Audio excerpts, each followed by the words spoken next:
Ezequiel capítulo 1, e depois nós vamos ao capítulo 47.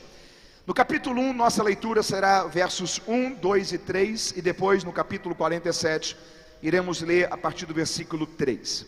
Ezequiel 1, verso 1, a palavra de Deus nos diz assim: E aconteceu que no 30º ano, no 4º mês, no 5º dia do mês, estando eu no meio dos cativos, junto ao rio Quebar, se abriram os céus e eu tive visões de Deus.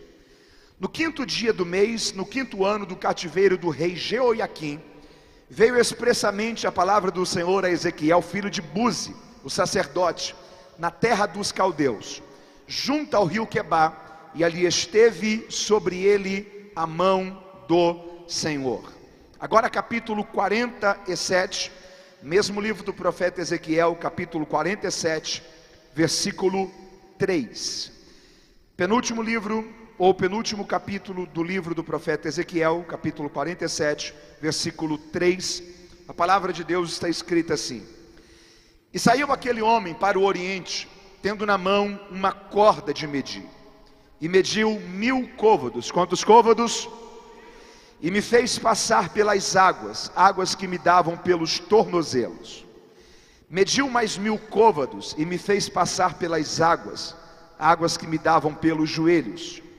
E outra vez mediu 1000, e me fez passar pelas águas, águas que me davam pelos lombos. E mediu mais 1000, e era um rio que eu não podia atravessar, porque as águas eram profundas, águas que se deviam passar a nado, rio pela qual não se podia passar. Se você leu comigo, diga amém. O livro do profeta Ezequiel é um daqueles livros que, na grande maioria das vezes que nós vamos a ele para lermos um texto, pelo menos 70 ou 80% das vezes que nós abrimos o livro do profeta Ezequiel, é para ler qual capítulo? Capítulo 37, visão do Vale dos Ossos Secos. Embora aquele texto é muito rico e profético, espiritual, encorajador, às vezes lermos apenas uma parte ou uma fração de um livro nos impede de entender todo o contexto que está sendo vivenciado e qual de fato é a mensagem que Deus está transmitindo através de todo este livro. O capítulo 1, os 3 primeiros versículos, eles nos dão uma visão geral sobre a vida de Ezequiel. Ezequiel, embora nós chamamos ele com frequência de profeta Ezequiel, ele faz parte de um pequeno grupo dos profetas que a princípio não eram profetas, mas eram pessoas que estavam se destinando a uma chamada diferente. Jeremias, por exemplo, ele não estava se preparando para ser um profeta, ele estava se preparando para ser um sacerdote, e isso fica muito bem claro dentro dos primeiros versículos do capítulo 1.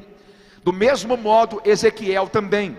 Ezequiel, a princípio, a sua preparação não era para ser um profeta, ele nem imaginava isso. O seu intento pessoal era ser um sacerdote. E o terceiro profeta, que a princípio não era profeta, era Abacuque. Abacuque era um levita, ele servia no templo, na área da adoração. Tanto que todo o livro de Abacuque não está em meio de oráculos, mas está em forma de cânticos.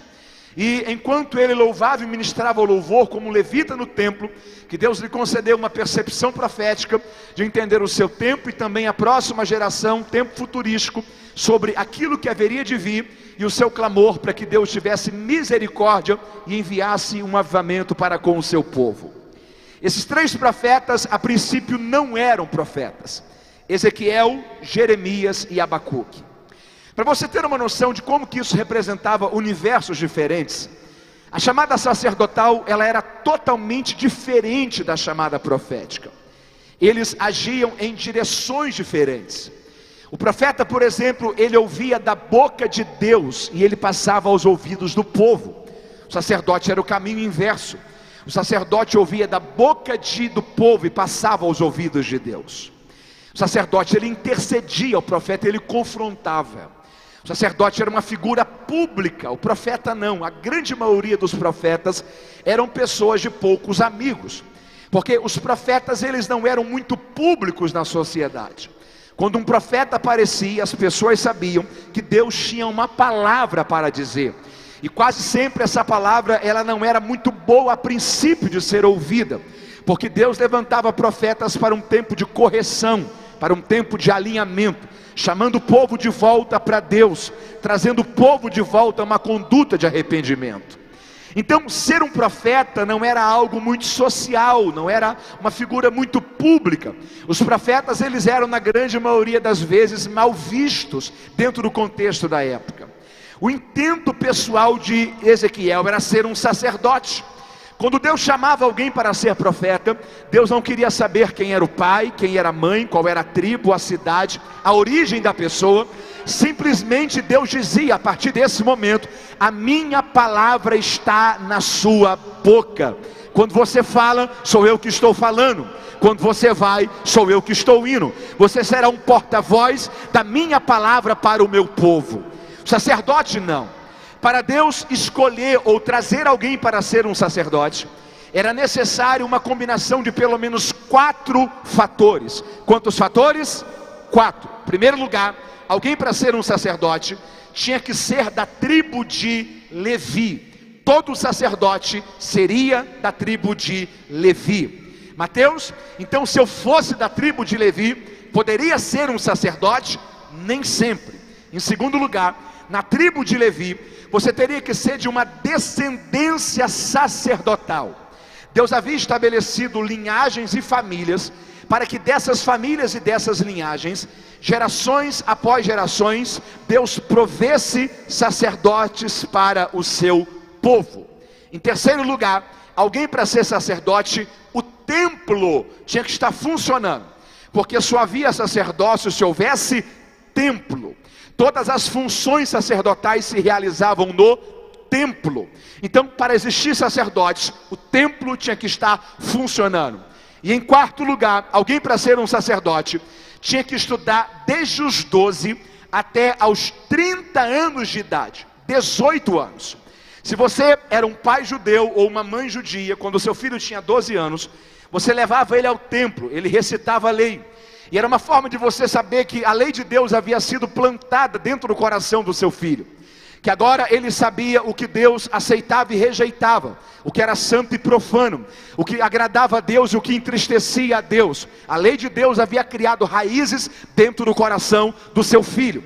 Só que se você fosse de uma descendência sacerdotal, o seu filho também seria. E se ele fosse de uma descendência sacerdotal, naquele ano, 12 anos, ele iniciaria um ciclo de 18 anos, que iria dos 12 até aos seus 30 anos de idade.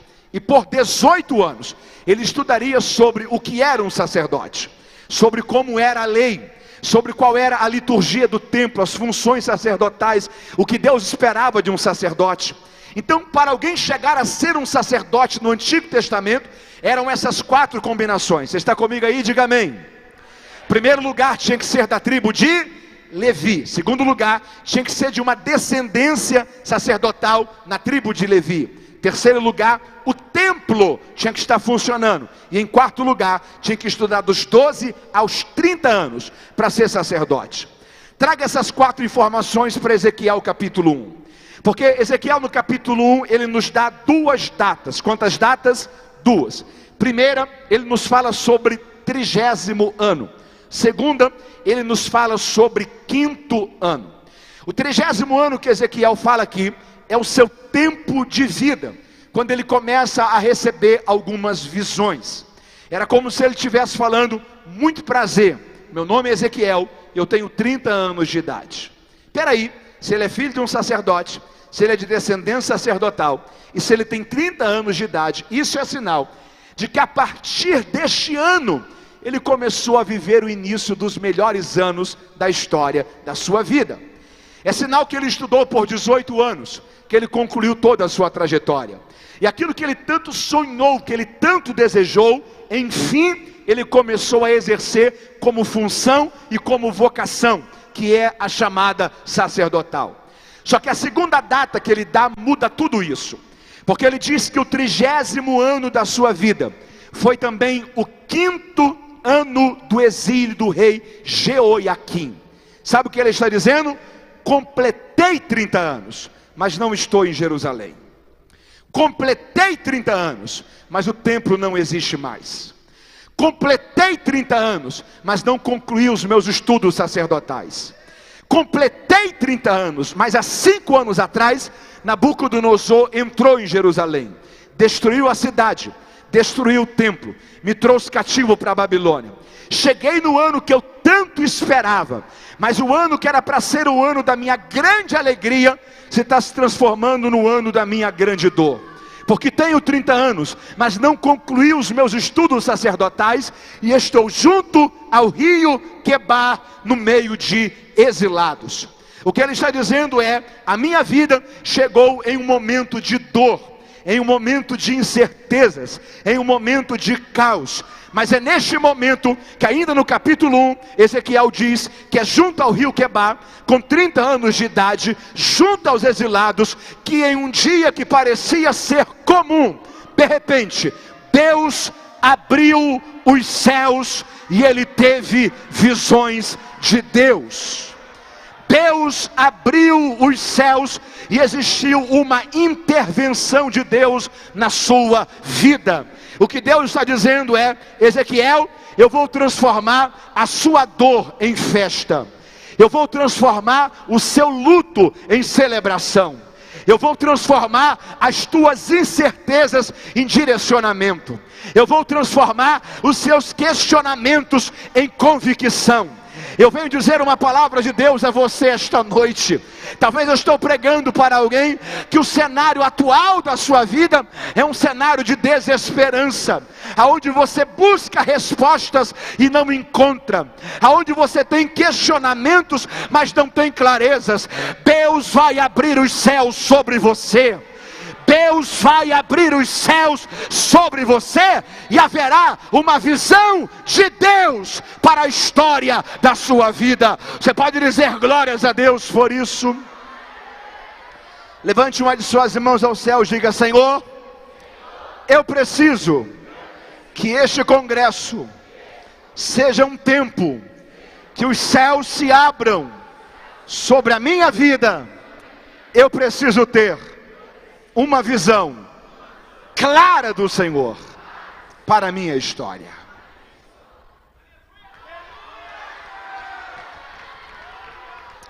Eu preciso que você entenda uma coisa aqui comigo. Você está comigo aí? Diga amém. Foi uma visão, foi uma que ressignificou o momento de Ezequiel. Ok? É uma visão de Deus que está tirando um Ezequiel frustrado, de planos que não deram certo, para um Ezequiel alinhado com o propósito de Deus, para uma chamada profética que está perto de se tornar clara. Há uma coisa que eu acho muito interessante sobre frustração. Se você pode, repita comigo, diga frustração. Guarde isso no seu coração. Frustração é a dor da memória que você não viveu, ok? Frustração é a dor da memória que você não... Chegue para alguém que tem uma frustração e pergunte para ele: me fale sobre a sua frustração. Sabe o que ele vai dizer para você? Ele vai falar: ó, o ano era 1992. O ano era 2003. O ano era 1984. Eu me preparei, sonhei, fiz a minha parte, dei o meu melhor. Tudo se desmoronou, ficou só uma ferida. Porque frustração é a dor da memória que você não viveu. Alegria ou realização é o oposto disso. Porque realização é a alegria da memória que você criou. Ok? Realização é a alegria da memória que você criou. Chegue para alguém que tem uma realização, ele vai dizer para você: o ano era 2014, o ano era 1995, o ano era 1983, eu me organizei, Deus me ajudou, Aconteceu um milagre, abriu uma porta que eu nunca imaginei que poderia ser aberta. Deus me alinhou a minha vida para um novo tempo, para uma nova direção, para um novo momento. Como que eu tenho uma realização por aquilo ali? A vida, ela caminha com realizações e frustrações. Realizações e... Eu preciso falar uma coisa para você esta noite. Você precisa entender que tanto realizações como frustrações já passaram. São apenas memórias.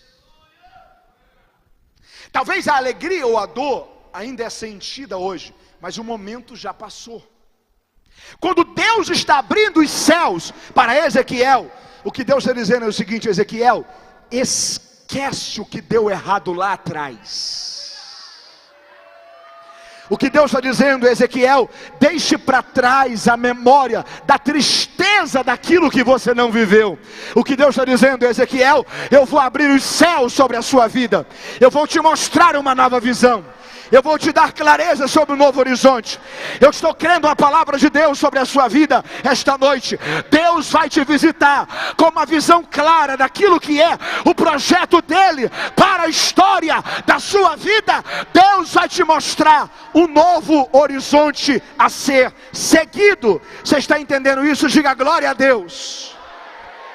Diga comigo, uma visão de Deus muda tudo. Você pode dizer isso mais uma vez? Diga, uma visão de Deus muda tudo. Foi uma visão, foi uma que está dizendo o seguinte para Ezequiel: Ezequiel, sai da dor do que deu errado. Olha o cenário que eu construí para você. Os seus planos deram errados, os meus permanecem intactos. Suas organizações falharam, as minhas organizações e planejamentos para a sua vida permanecem inabaláveis. Você pensou que seria um sacerdote. A minha missão para você é que você seja o meu profeta para este povo que está exilado. Foi para esse tempo que eu te trouxe. Em primeiro lugar, quem tem uma visão clara de Deus é uma pessoa bem resolvida. Quem tem uma visão clara de Deus é uma pessoa bem. Quem tem uma visão clara de Deus não vive se comparando com outras pessoas. Bill Johnson tem uma frase que eu acho ela extraordinária: o dia que você descobrir quem você é, você nunca mais vai querer ser outra pessoa. Quem tem uma visão clara de Deus não vive se comparando com outras pessoas. Deus chamou 3 profetas ao mesmo tempo. Quantos? Diga comigo: Jeremias, Ezequiel e Daniel. Eles foram chamados no mesmo tempo, exílio, pelo mesmo Deus, com o mesmo chamado profético, só que 3 lugares diferentes. Jeremias Deus chamou no exílio, mas deixou ele em Jerusalém para confortar os judeus que ficaram na região de Jerusalém, mas não foram levados exilados. Ezequiel Deus leva para a Babilônia, e Deus coloca ele junto ao rio Quebar, para consolar e confortar os judeus que estão exilados às margens do rio Quebar. Daniel, no mesmo tempo, Deus leva ele para a corte, para profetizar para os reis. Deus configurou cada um deles para um lugar. Jeremias é um homem de dores, para falar para um povo que está sofrendo dores. Ezequiel é um homem que está tendo que ressignificar, para falar para uma geração que está exilada, está tendo que ressignificar a vida. Daniel é um homem que Deus colocou nele um espírito de excelência, para falar para os nobres. Se você tentar colocar Daniel em Jerusalém, se você tentar colocar Jeremias entre os exilados, ou se você tentar colocar Ezequiel na corte, você não vai conseguir ter deles a totalidade do que eles foram configurados para fazer. Porque Deus configurou Jeremias para Jerusalém, Deus configurou Ezequiel para os exilados, Deus configurou Daniel para o rio Quebar. Sabe o que eu estou dizendo para você? Aceite o lugar onde Deus plantou você. Aceite o lugar onde Deus plantou você. Se Deus te plantou nesse lugar, você vai prosperar, você vai florescer, você vai avançar. Deus vai te ajudar a cumprir a sua missão aonde Deus te plantou. Você pode dizer glória a Deus aí por isso.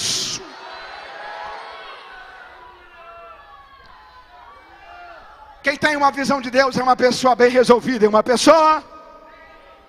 Segundo lugar, quem tem uma visão de Deus não vive desorientado.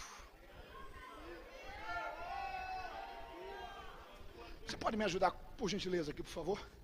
Me lembra o seu nome? Pastor Oséias. Fica aqui, por favor, à esquerda. Pastor Oséias, eu estou falando sobre o poder de uma visão. Poder de uma? Pastor Oséias vai representar aqui agora Deus. Quem? Eu vou representar Moisés. Moisés chegou para Deus em Êxodo 33 e disse o seguinte: Senhor, mostra-me a tua glória. Mostra-me a tua. Você lembra o que Deus disse para Moisés? Deus disse: Moisés, homem nenhum nunca viu a minha face.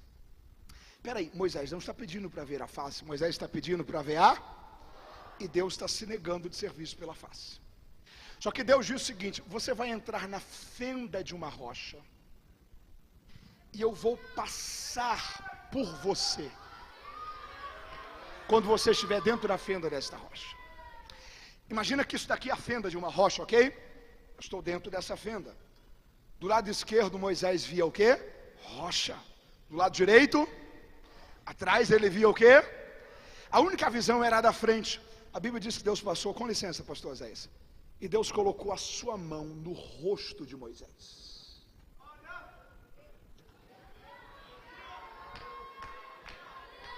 Tem coisas de Deus que você só vai conseguir enxergar quando tudo aquilo que você ainda está enxergando nesta terra perder sentido para você. Deus colocou a mão no rosto de Moisés e a Bíblia diz que Deus passou. Deus, por gentileza, pastor Oséias, fique virado para lá, assim, por favor. Quando Deus passou e tirou a sua mão do rosto de Moisés, Moisés sai da fenda da rocha, e quando ele vira, Deus disse: tudo o que eu te deixarei ver de mim serão as minhas costas. Olha que coisa curiosa. Moisés queria ver a glória, queria ver a... Deus se permitiu não ser visto pela face. Só que Deus insere um terceiro elemento: suas costas.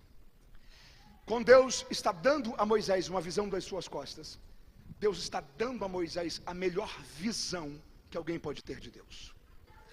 Porque ver Deus pelas costas é saber para onde que Ele está indo. Ver Deus pelas costas é saber a direção que eu tenho que seguir para eu não me perder dEle. Ver Deus pelas costas é saber a direção daquilo que Ele está indo fazer agora. Ver Deus pelas costas é não ter dúvida do caminho que eu tenho que seguir, se eu quero seguir aquilo que Deus está indo fazer e realizar neste momento. Eu estou profetizando uma palavra de Deus sobre a sua vida esta noite. Deus vai te dar uma visão clara daquilo que é a direção dEle para este momento. Você terá certeza da visão de Deus para esta fase da sua vida. Haverá clareza de Deus sobre você. Você pode dizer glórias a Deus por isso. Muito obrigado, pastor Oséias.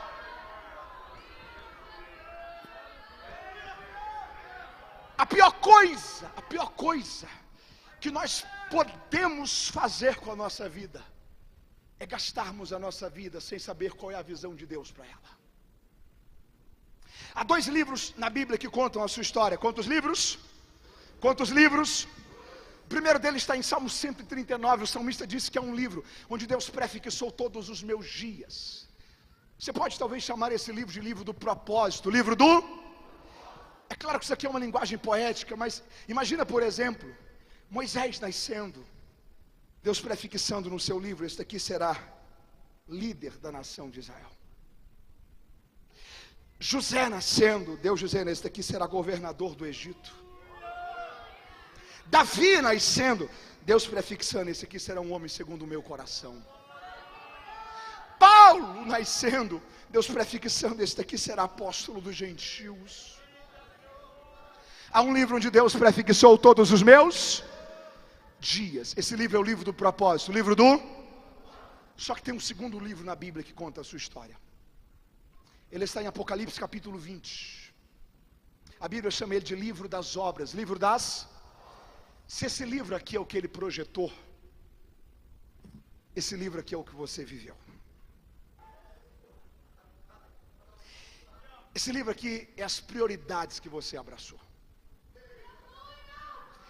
Esse livro aqui são os caminhos que você decidiu trilhar a sua vida por eles, buscando ou não a direção de Deus. Sabe o que é que você tem que pensar? O dia que Deus pegar esse livro e colocar de frente desse, será que vai bater?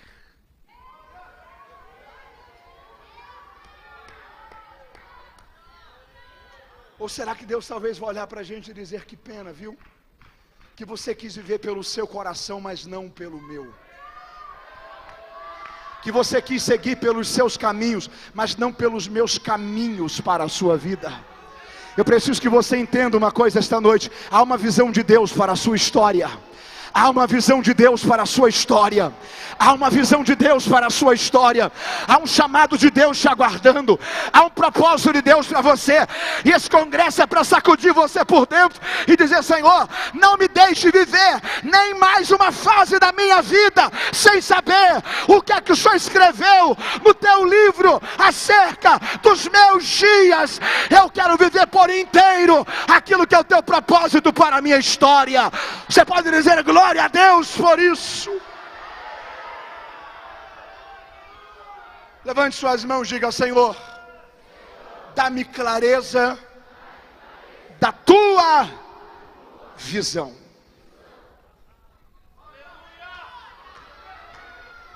Eu entro aqui na segunda parte da mensagem para caminhar a concluir. A visão de Deus, em primeiro lugar, ela não é fácil. Ela não é. Em segundo lugar, ela não é rápida. Ela não é. Em terceiro lugar, ela é progressiva. Deus tem uma visão para a sua vida. Deus tem uma visão para os seus dias. Você precisa entender isso. Em primeiro lugar, ela não é fácil. Não é. Em segundo lugar, ela não é rápida. Em terceiro lugar, ela é progressiva. Tem coisas que você só vai ter clareza em 5, 10, 15 anos. Só que se você deixa de fazer a decisão agora, só porque você não tem todas as respostas que você queria, talvez você pode perder o tempo da decisão. Você lembra quando Jesus curou o cego de Siloé? Jesus olhou para ele e disse: como é que está a sua visão? Ele disse: Senhor, eu estou vendo homens como árvores. Homens como? Mas como assim homens como árvores? Eu sei que são homens porque eu os ouço, mas parecem ser árvores, estão turvos, não está nítido, eu não consigo enxergar com clareza. O Senhor disse: volte lá e lave mais uma vez. Ele lava, quando ele retorna, aí sim a visão se torna nítida. Porque a visão de Deus, ela é progressiva. Tem coisas que você não vai ter clareza agora, tem certezas que você não vai ter agora, tem respostas que você não vai ter agora, mas você não pode deixar de dar um passo, só porque você não tem todas as respostas que você queria ter. Deixa eu dizer uma coisa para você: você pode até não conhecer tudo sobre o seu amanhã, mas o principal você já conhece, é quem está conduzindo você até lá. Deus vai cuidar de você, Deus vai cuidar de você, Deus vai cuidar de você. A visão de Deus, ela tem 4 níveis. Quantos níveis? Quantos níveis? Isso se torna claro em Ezequiel 47. Porque em Ezequiel 47 há um ser espiritual que está chegando diante dele. E esse ser está com uma corda na mão. E ele diz o seguinte: conte 1000 côvados e entre dentro deste rio que vai se revelar na sua frente. Há uma coisa curiosa aqui, porque em todo o Antigo Testamento um côvado mede 45 centímetros. Quantos centímetros? Apenas no livro do profeta Ezequiel, um côvado mede 50 centímetros. O côvado é o tamanho desse osso aqui do antebraço, ok? Que liga essa parte aqui até a sua mão. Isso aqui é o seu côvado. Um côvado em todo o Antigo Testamento são 45 centímetros. A única explicação para o côvado ser 50 centímetros aqui é que a estrutura óssea de Ezequiel, quando ele mede o côvado, o primeiro côvado, bate 50 centímetros. É como se fosse uma personificação da visão, de acordo com a realidade que Ezequiel está vivendo. Ele mede um côvado, 50 centímetros, 2, 3, 4, 5. Quando ele completa 1000, são 500 metros. Há mais uma direção de Deus para ele, mede mais 1000, ele mede mais 1000. Ele sai de água dos tornozelos, entra em água no joelho. Há uma terceira direção, meça mais 1000, ele mede mais 1000. Ele sai de água nos tornozelos, vem para água nos lombos, entre cintura e entre ombros. Vem mais uma direção de Deus para ele, mede mais 1000. E quando ele mede esses 1000, ele continua a andar. Só que de repente não dá mais para andar. Ele diz: rio que não dava para atravessar, rio que só podia se passar a nado. E a Bíblia diz que o Espírito de Deus leva Ezequiel por dentro deste rio. Se você quer viver a visão de Deus para a sua vida, você precisa entender essas 4 coisas e levar desta mensagem para a sua vida a partir de hoje. A caminhada com Deus tem 4 níveis. Quantos níveis? Diga comigo: tornozelo, joelho, lombos, águas profundas. Primeiro, deixa eu fazer uma pergunta aqui para você. Quem aqui já entrou pelo menos uma vez dentro de um rio? Faz assim com a sua mão. Abaixa a mão. Quem aqui já entrou andando dentro de um rio? Faz assim. Você andou quantos metros? 2, no máximo 3. Não dá pé. Ou você nada ou você faz o quê? Volta. Tem um ditado que diz: nunca se entra em um rio com os 2 pés. Você coloca um pé, não deu pé, você faz o quê? Opa, retorna. Nunca se entra em uma situação sem ter segurança de onde você está pisando. Você entra num rio, 2, 3 metros, não dá mais pé, ou você nada, ou você volta. Quem é que entra dentro de um rio para andar 500 metros? Que rio é esse? Primeira característica de quem quer andar com Deus. Quem quer andar com Deus precisa aprender a confiar nele. Eu preciso dizer uma coisa para você esta noite. Tem chances de você desistir, mas não tem chances de Deus falhar com você. Você lembra de Elias? Deus olhou para Elias e disse o seguinte: Elias, vá para o ribeiro de Querite, porque eu já ordenei aos corvos que te sustentem. Tinha chance de Elias não ir para o ribeiro, sim ou não? Sim. Tinha chance dele chegar no ribeiro, Deus não cuidar dele? Não. Algum tempo depois o ribeiro se secou. Deus disse a Elias: agora vá para Serepta, porque eu já ordenei a uma viúva que te sustente. Tinha chance dele não ir para Serepta, sim ou não? Sim. Tinha chance dele chegar em Serepta e Deus não cuidar dele? Não. Sabe o que você precisa entender? Deus disse a Elias: vá, porque eu já ordenei a corvos, eu já ordenei a uma viúva. Deixa eu dizer uma coisa para você. Você precisa entender que com você Deus fala, mas com a providência Deus ordena. É uma dimensão diferente da comunicação de Deus. Porque tem chances de você desistir, mas não tem chances de Deus falhar com você. Se você não desistir, Deus não vai falhar com você. Deus não vai falhar com você. Deus não vai falhar com você. Você pode glorificar a Ele por isso. Em primeiro lugar, quem quer andar com Deus precisa aprender a confiar nele. Segundo lugar, Ezequiel andou 500 metros, qual distância? E as águas estavam onde? Tornozelo. Se você encontrasse Ezequiel aqui, se você perguntasse: Ezequiel, você está andando a qual distância? Ezequiel ia dizer para você: meio quilômetro. Talvez você ia perguntar para ele: Ezequiel, será que a vida vai ser sempre assim? Será que a vida vai ser sempre você se esforçar, se dedicar, andar, caminhar, fazer sua parte, dar o seu melhor e nada muda? Será que a vida vai ser sequidão para sempre, Ezequiel? Será que a vida vai ser sempre você fazer o que tem que ser feito com excelência, com entrega, com qualidade, com dedicação, mas as coisas permanecem sempre do mesmo jeito? Porque ele andou 500 metros e cresceu só 4 centímetros de água. Mas ele desistiu? Há uma direção dizendo: ande mais 1000. Quando ele entra nesse segundo ciclo de 500 metros, o que demorou 500 metros para crescer 4 centímetros. Nos outros 500 metros cresce 50 centímetros. As águas vêm para o joelho. Aí ele continua, anda mais 1000. Cresce mais ainda no terceiro ciclo, porque vem para os lombos.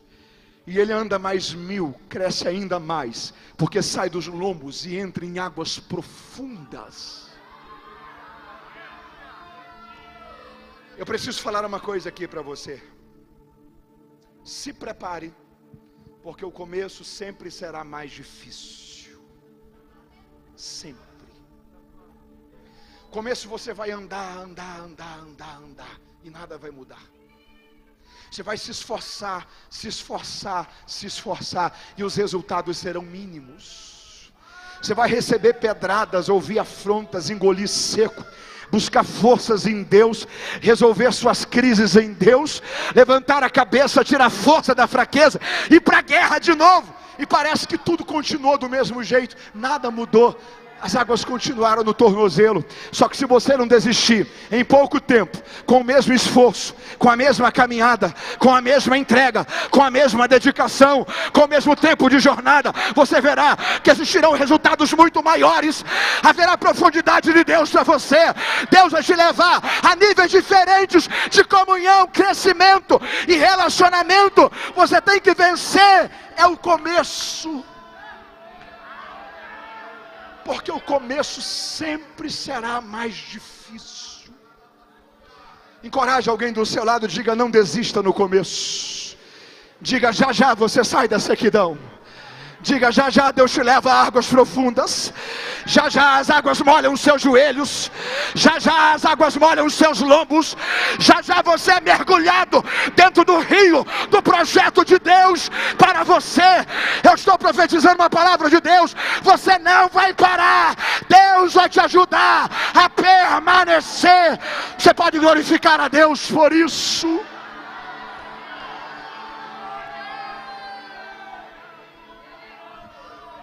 Tem uma frase que eu acho ela extraordinária.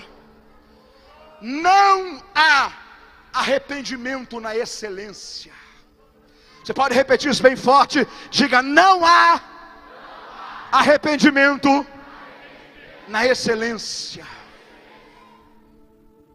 Se você foi excelente, não há do que se arrepender. Se você deu o seu melhor, não há do que se queixar. Se você fez o que era para ter feito, não há do que reclamar. Não há arrependimento na excelência. Continue a ser excelente naquilo que você está fazendo. Continue a dar o seu melhor naquilo que você está fazendo. Continue a fazer com zelo aquilo que você está fazendo. Já já a fase de água nos tornozelos vai passar. Deus vai te ajudar. Em um ano só que você lutou e nada mudou, de repente é um ano só que vai mudar tudo. As águas vão subir. Deus vai te ajudar a viver tempos novos dele para a sua vida. Primeiro lugar, quem quer andar com Deus precisa aprender a confiar. Aprenderá. Mas segundo lugar, quem quer andar com Deus precisa aprender a esperar. Porque o começo sempre será mais difícil. O salmista escreveu: esperei com paciência. Tem gente que espera, mas reclamando. Tem gente que espera, mas murmurando. Tem gente que espera, mas espera colocando tudo a perder. Mas tem gente que espera, mas espera com paciência. Você vai viver o ciclo de Deus para este momento. Deixa eu dizer uma coisa de Deus para você aqui nesta hora. Se você encontrasse com Ezequiel, com 450 metros de rio, qual é a distância?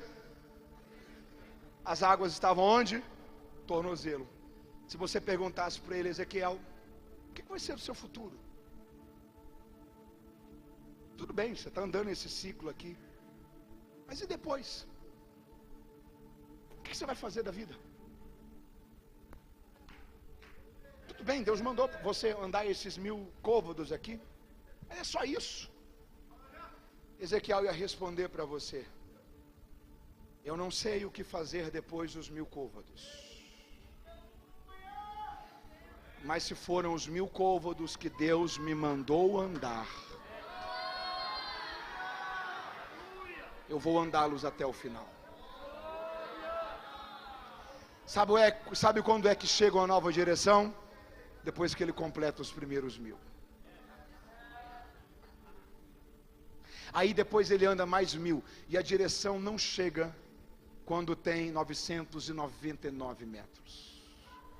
A direção só chega quando chega nos 1000 metros. Eu preciso falar uma coisa para você. Deus, ele fala em momentos pontuais. Se você não recebeu uma nova direção de Deus, o que está valendo ainda é a antiga. Mas a hora que você terminar os 1000 côvados, você nunca chegará em um momento da sua vida que você fechará um ciclo e que Deus não terá uma nova palavra para te direcionar. Levante uma de suas mãos aos céus. Eu estou profetizando algo de Deus aqui para você. Deus já está com o teu futuro pronto, é só você seguir o caminho dele. Vai chegar um dia que você vai estar em águas profundas, e você verá que nunca existiu uma fase da sua vida que você não teve uma direção de Deus acerca do que fazer. Quando você cumprir o último desafio, Deus te mostra o próximo. Quando você cumprir o último ciclo, Deus te mostra o próximo. Porque sempre há uma fase nova de Deus para você trilhar. Cumpra esta agora primeiro, e na hora certa Deus te mostrará o que é que você tem que fazer. Andar com Deus exige paciência, exige. Terceiro lugar,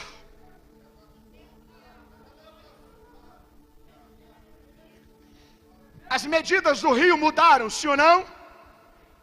Mas com Ezequiel parado? Não. Terceiro lugar, você precisa entender que as medidas só mudarão se você se movimentar. As medidas só mudarão se você não ficar parado. As realidades só irão mudar se você fizer a sua parte. Diga para alguém perto de você, não pare não. Diga, vá até o final. Diga, se você for até o final, já já as medidas mudam. Você pode repetir isso comigo? Diga, as medidas só mudam se eu me mover. Diga, o rio de Deus não acontece para quem está parado.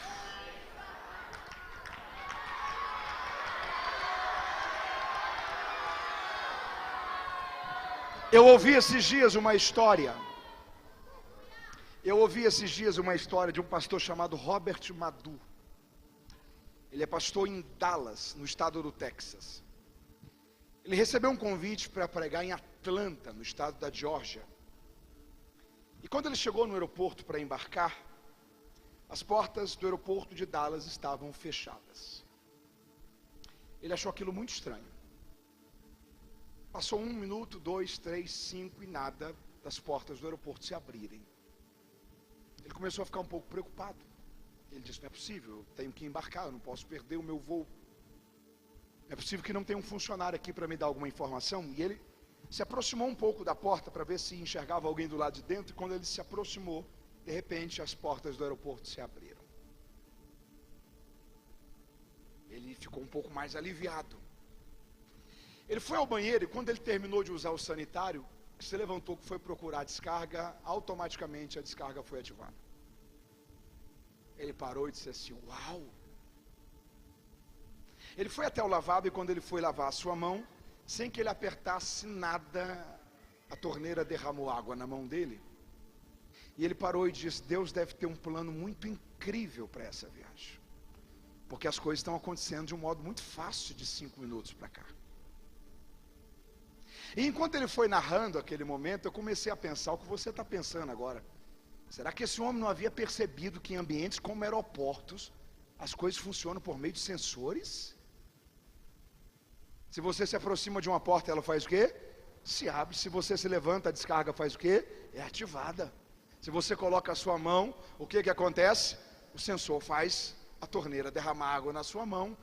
E ele disse: eu sei que em ambientes como aeroportos as coisas funcionam por meio de sensores. Mas o que eu preciso que você entenda é que, embora aquilo já estivesse pronto para acontecer, se eu não me alinhasse em relação àquilo, aquilo permaneceria pronto, porém ainda sem acontecer. Deixa eu falar uma coisa para você esta noite. Tem fases que já estão prontas para você entrar nelas. Tem ciclos que já estão prontos para você pisar sobre eles.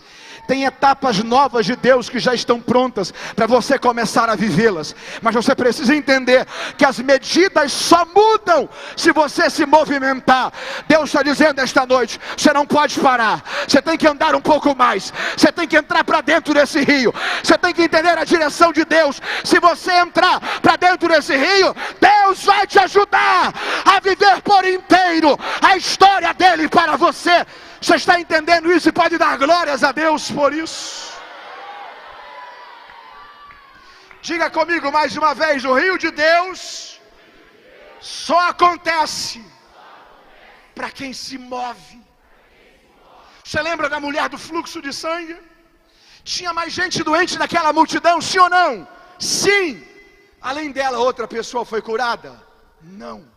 Se ela não tivesse tocado nas orlas das vestes de Jesus, ela teria sido curada? Também não. Sabe o que essa mulher está ensinando para a gente? Tem mudanças que só vão acontecer na sua vida se você provocá-las, em vez de esperar que elas aconteçam naturalmente. Tem fases que só vão mudar se você continuar a andar. Eu estou profetizando uma palavra de Deus para alguém aqui esta noite. Você está pronto a entrar em uma nova etapa, em um novo ciclo, em uma nova medida, em uma nova dimensão. Deus está te empurrando para um novo horizonte. Há um tempo novo de Deus para você. Deus vai te levar a se aprofundar nesse rio. Você está entendendo isso esta noite? Primeiro lugar, andar com Deus exige confiança, exige. Segundo lugar, exige paciência. Terceiro lugar, andar com Deus exige iniciativas. Porque as medidas só mudam se você se movimentar. Quarto lugar, eu fecho a mensagem desta noite aqui. As medidas mudaram, sim ou não? Ezequiel saiu de um lugar de sequidão para um lugar de águas profundas, sim ou não? Foi o rio que subiu? Não. Quarto lugar, se você quer andar com Deus, você precisa entender que não é o rio que sobe, é você que se aprofunda. Deixa eu falar uma coisa para você, para já orarmos aqui esta noite. As coisas não vão mudar. As coisas não vão se tornar mais fáceis. As pessoas não vão tornar melhores. Se você esperar que as coisas mudam ou mudem, mas você não muda, as coisas vão permanecer sempre do mesmo jeito. Há pessoas que viverão a vida inteira às margens de viver os anos mais incríveis da história da sua vida, mas não irão vivê-los por não se aprofundar.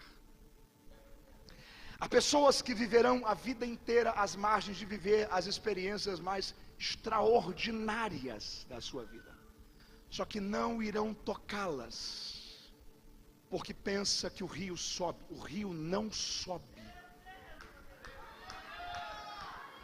As coisas não mudam se você não mudar. O nível do rio não se eleva. Tem gente que permanecerá no raso para sempre, mas tem gente que vai se aprofundar, e ainda que com trabalho, ainda que com espera, ainda que com sacrifício, ainda que com resiliência, ainda que lutando contra outras certezas humanas, mas não vai parar e vai se aprofundar, e Deus lhes recompensará.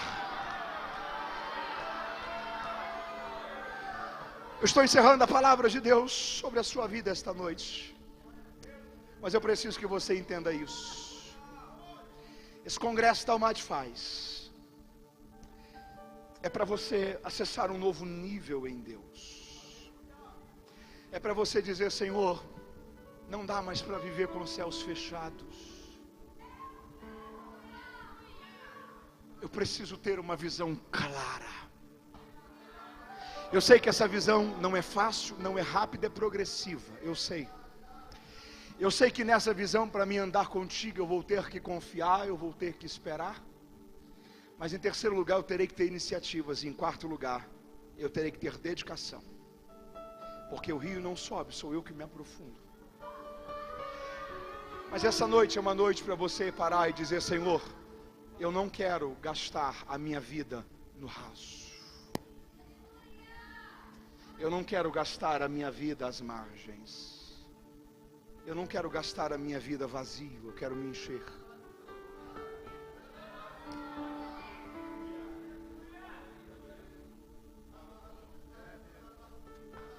A grande maioria de nós aqui somos jovens. Ouça isso para orarmos. Há um entendimento que tem vindo sobre o meu coração nesse tempo. Quem aqui cresceu na igreja ouvindo Eclesiastes capítulo 3, dizendo que há um tempo para tudo? Faz assim. Aquele texto nunca disse isso. Aquele texto não diz que há um tempo para tudo. O que aquele texto diz é que há um tempo para todo propósito debaixo do céu. A loucura da vida vai ser tentar fazer tudo, e em troca de querer fazer tudo, negligenciar o que é propósito.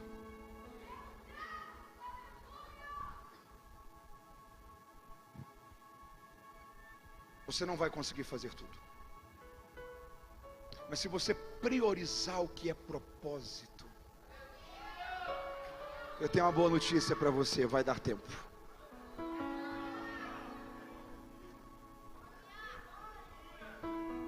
Deus quer nos alinhar no ritmo certo. Você pode repetir isso comigo? Diga: Deus quer me alinhar no ritmo certo. Você lembra quando Esaú se encontra com Jacó? Gênesis 34. Lembra? Jacó está voltando de Padã Arã, ok? Acompanha comigo esse raciocínio para orarmos. Jacó está voltando de Padã Arã. Eu estou falando para encerrar sobre o ritmo certo, que te conecta ao propósito. Jacó está voltando de Padã Arã, ele se encontra com Esaú, para eles resolverem o atrito, o conflito e o desgaste. Jacó tem enganado seu irmão lá atrás. Jacó pede perdão, dá presentes, e Esaú fala o seguinte: vamos comigo, ok? Vamos com... Jacó fala: não posso. Porque aqui na minha caravana tem crianças pequenas, tem mulheres, tem jovens, tem gente que anda mais devagar. Sabe o que Jacó está dizendo? Eu não vou deixar que nada me tire do ritmo certo. Não adianta você chegar se a sua família não chegar junto. Não adianta você chegar se os seus filhos não chegarem junto. Não adianta você chegar se a sua casa não chegar junto. Cuidado, porque se o diabo perceber que ele não consegue te parar, ele vai tentar te acelerar. Porque tanto quem está no ritmo muito rápido e quem está parado no ritmo devagar está fora do ritmo certo. E o segredo está no ritmo certo. Moisés está saindo com o povo de Israel. Eles estão fugindo. Eles estão? Quem é que está vindo atrás para matá-los? Faraó com o exército dele. Você lembra o que Deus disse para Moisés em Êxodo? Deus disse: Moisés, volte. Moisés, quem que está fugindo e volta?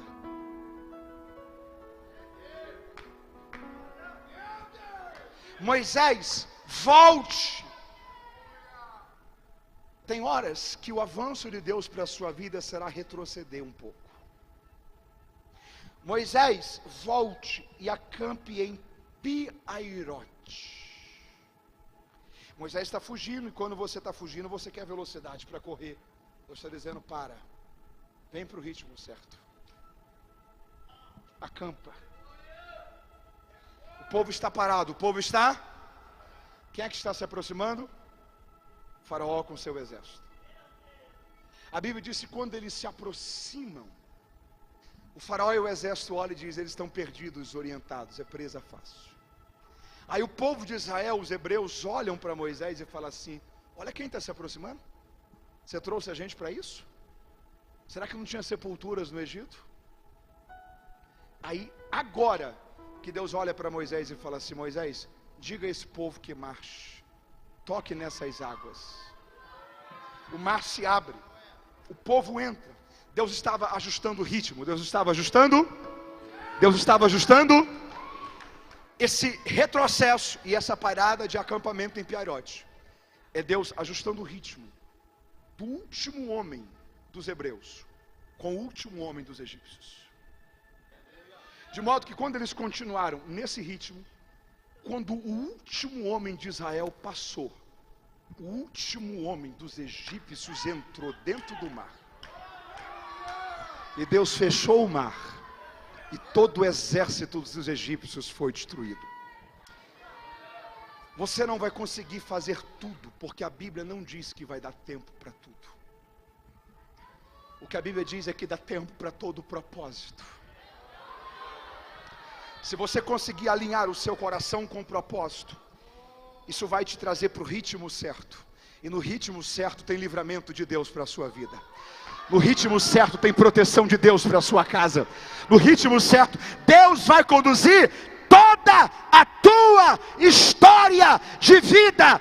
Eu encerro esta palavra dizendo a você: Deus vai te ajudar a ir a um lugar de águas profundas. Você estará no ritmo certo de Deus para a história da sua vida. Você recebe esta palavra? Fica em pé glorificando a Deus comigo, se você pode.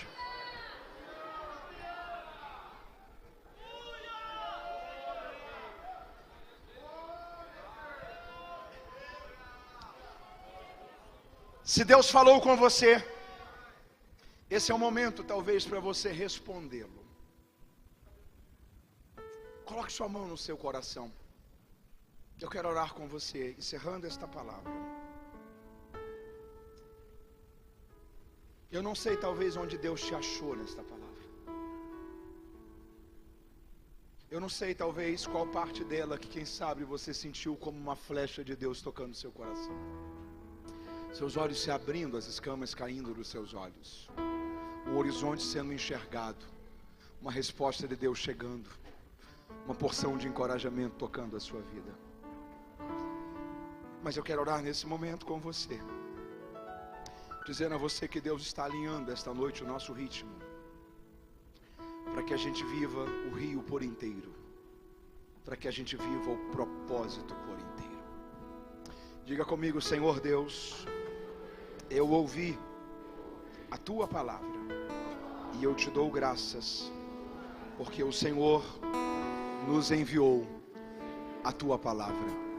Diga: ó Deus, blinda o meu coração, faça com que o meu coração seja a boa terra, não o solo pedregoso, não o solo raso, não o solo com espinhos, mas o solo de boa terra. Diga: ó Deus, que a tua palavra floresça em meu coração e me leve a viver uma mudança, um crescimento, um avançar do Senhor para a minha vida. Eu não quero viver nada menos do que aquilo que o Senhor planejou para os meus dias. Envolve, ó Deus, a minha vida dentro do teu propósito. Me batiza em um batismo de convicção de propósito e me ajude a vivê-lo para a tua glória, para o teu louvor, em nome de Jesus. Você diz amém? Em pé como você está, por gentileza. Eu gostaria de conhecer você que está distante dos caminhos do Senhor. Você que precisa entregar sua vida a Jesus. Você que precisa renovar sua aliança com Deus. Não importa quão longe você tem vivido esses dias. Não importa quão distante o seu coração foi. O Senhor te convida esta noite a recomeçar, a viver um novo tempo, a viver uma nova história. Eu gostaria de orar agora com você. Aonde está a primeira vida para Cristo esta noite? Dê um sinal com uma de suas mãos. Eu preciso orar por você. Aonde há a primeira vida, faz assim. Nós temos uma vida aqui, ok? Se temos, então por favor, se puder vir mais perto do altar, eu gostaria de orar com você. Venha Cristo, venha Cristo, venha Cristo, venha Cristo. Está vindo mais uma vida aqui, você pode dizer aleluia. Aonde está a terceira pessoa para Jesus desta noite? Aonde está a terceira vida para Cristo desta noite? Venha Cristo, venha Cristo, venha Cristo. Deus te abençoe. Deus abençoe este moço. Está vindo mais uma vida? Está vindo? Está chegando a terceira vida, glória a Deus. Você pode celebrar Deus pela vida dela. Se alguma jovem da igreja puder acompanhá-la, faça isso. Ela sabe o porquê dessa decisão, esteja com ela. Aonde está a quarta vida para Cristo desta noite? Mateus, eu quero viver a história de Deus para a minha vida. Eu quero entrar no ritmo certo. Eu quero alinhar o meu coração. Eu quero me arrepender dos meus pecados. Eu quero viver uma nova história em Deus. Ele está vindo fazer uma decisão? Ok? Então esteja mais perto aqui, por favor. A melhor fase de fazer uma decisão é no começo da vida. Deus abençoe esse moço, esse jovem. Que o seu futuro seja incrível em Deus. Aonde está a quinta vida para Cristo? Quem está me ouvindo, diga amém. Por favor, olhe para alguém que está perto de você. Dê um sorriso para essa pessoa, toda a igreja. Pergunte se ele ou ela já entregou a vida a Jesus. Faz isso. Pergunte se ele ou ela já entregou a vida a Cristo. Pergunte se ele precisa voltar, se ela precisa renovar uma aliança com Deus. Faz o convite a ele, faz a decisão. Faz o apelo aí a ele, a ela. Se do seu lado há alguém que precisa vir, traz ele, vem com ele. Ajude essa pessoa a chegar. Há alguém do seu lado que precisa vir a Cristo esta noite. E Deus quer usar a sua vida para conduzir esta pessoa. Aonde está a quinta vida para Cristo? Está chegando a quinta vida. Você pode dizer glória a Deus. Aonde está a sexta vida para Cristo desta noite? Eu estou esperando você. Está vindo a sexta vida? É um ou são dois? É um? Ok? Está vindo a sexta vida? Glória a Deus. Você pode dizer aleluia. São os dois? Então é a sexta e a sétima vida. Você pode dizer glória a Deus. Com quem está a oitava decisão desta noite? Aonde está a oitava vida para Cristo deste culto? Eu estou esperando você. Venha Cristo. Venha Cristo, venha Cristo, venha Cristo. Eu pergunto uma vez mais: aonde há mais uma vida a Cristo esta noite? Aonde há mais uma vida? Aonde há mais alguém? Não importa quão longe você foi, o Senhor te traz de volta. Não importa quão sujo o mundo te deixou, o Senhor te limpa, te purifica com o seu sangue. Não importa o nível de pecado que você pisou, o Senhor te perdoa, te transforma, lava a sua alma, limpa o seu coração, te dá uma oportunidade para você recomeçar. Pode começar hoje o início dos melhores anos da sua vida. Venha entregar a sua vida a Jesus. Está chegando a oitava pessoa. Você pode dizer glória a Deus. Eu estou esperando a nona vida para Cristo. Aonde está a nona vida? Aonde está a nona vida? Eu estou esperando mais alguém. Eu estou esperando mais alguém. Venha Cristo. Venha Cristo. Está chegando 2 vidas. Está chegando a 8ª. Está chegando a 9ª pessoa. Você pode dizer aleluia. Está vindo um casal. Eu estou à espera da 10ª vida para Cristo desta noite. Aonde você está? Aonde está a 10ª pessoa? Deus abençoe vocês. Deus abençoe vocês. Eu estou esperando a 10ª pessoa. São 2 vidas, eu contabilizei eles. Está vindo a 10ª vida. Está chegando a 10ª vida. Está chegando a 10ª vida. Você pode dizer glória a Deus?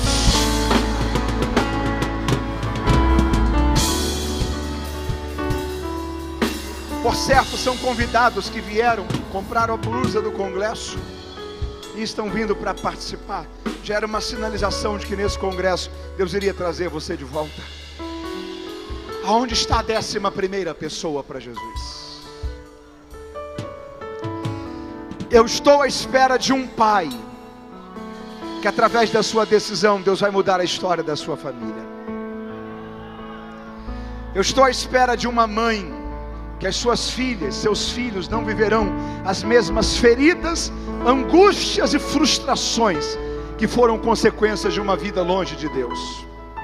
Estou à espera de alguém que talvez na sua família ninguém ainda havia entregado a vida a Jesus, mas através da sua salvação, Deus vai começar uma obra de salvação em toda a sua casa, e toda a sua família será resgatada, livre, transformada e liberta, e Deus vai começar esta obra a partir desta noite. Eu estou à espera de você, que precisa entregar a sua vida a Cristo, e ainda não veio. Eu pergunto mais uma vez, aonde está a 11ª pessoa para Cristo nesta noite? Eu preciso orar agora com você. Cadê você? Aonde está a 11ª pessoa? Se há alguém me ouvindo pela transmissão, que está distante dos caminhos do Senhor, que precisa renovar uma aliança com Deus, enquanto orarmos aqui, ore também onde você estiver, se arrependendo dos seus pecados, pedindo a Deus perdão por eles, entregando a sua vida a Jesus e recebendo Jesus como seu Senhor e Salvador. Amanhã é domingo. Procure uma igreja e diga que hoje você fez uma decisão e que você deseja iniciar a sua caminhada com Deus naquela igreja. Se você reside em Fazenda Rio Grande ou nessa região, você tem aqui uma família para você pertencer, uma casa espiritual para ser o seu lar. Nós estamos esperando você. Essa casa está aberta para te receber com amor, com graça, com afeto, com carinho, com graça de Deus, para você recomeçar. Há uma família espiritual te aguardando para que você faça parte dela. Eu pergunto ainda mais uma vez, e agora pela última vez. Glória a Deus. O Guilherme está renovando sua aliança com Deus pela transmissão. Nós já vamos orar juntos, Guilherme. Que Deus te abençoe. Se há mais alguém na internet fazendo essa decisão, escreva por favor nos comentários: eu quero entregar agora a minha vida a Jesus. Nós iremos orar juntos. Temos no culto presencial mais uma vida. Temos no culto presencial mais uma vida. Se temos, enquanto você vem, eu gostaria de pedir a toda a igreja que estendesse as mãos para cá. Nós ainda estamos aguardando você. Enquanto você vem, toda a igreja estenda as mãos para cá. Eu gostaria de pedir ao pastor Dênio, pastor desta igreja, que será o pastor de vocês, para fazer esta primeira oração com vocês, esta oração de reconciliação. Deus lhes abençoe. Senhor meu Deus e eterno Pai, nós queremos te adorar, ó Senhor, pela palavra revelada.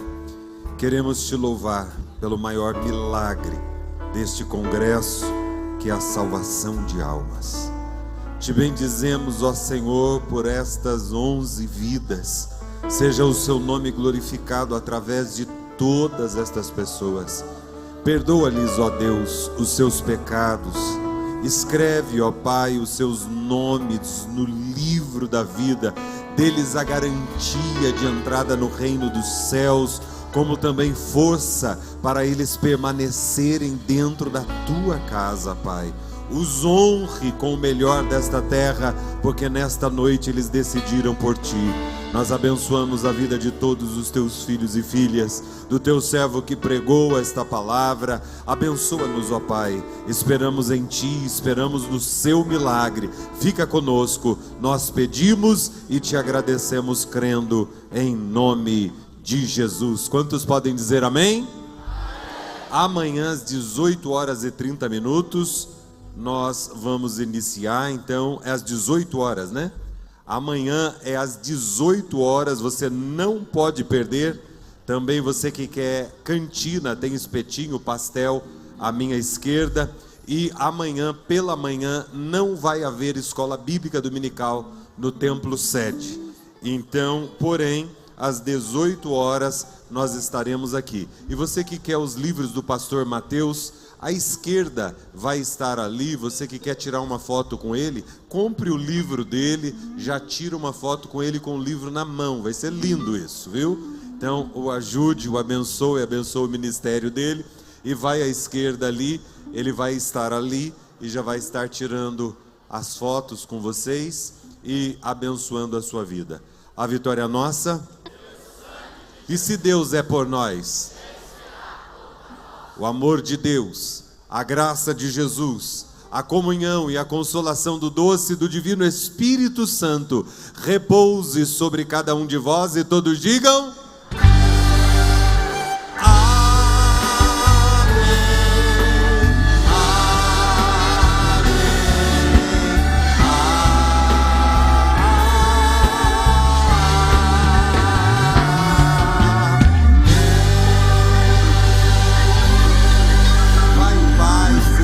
abençoe em nome de Jesus.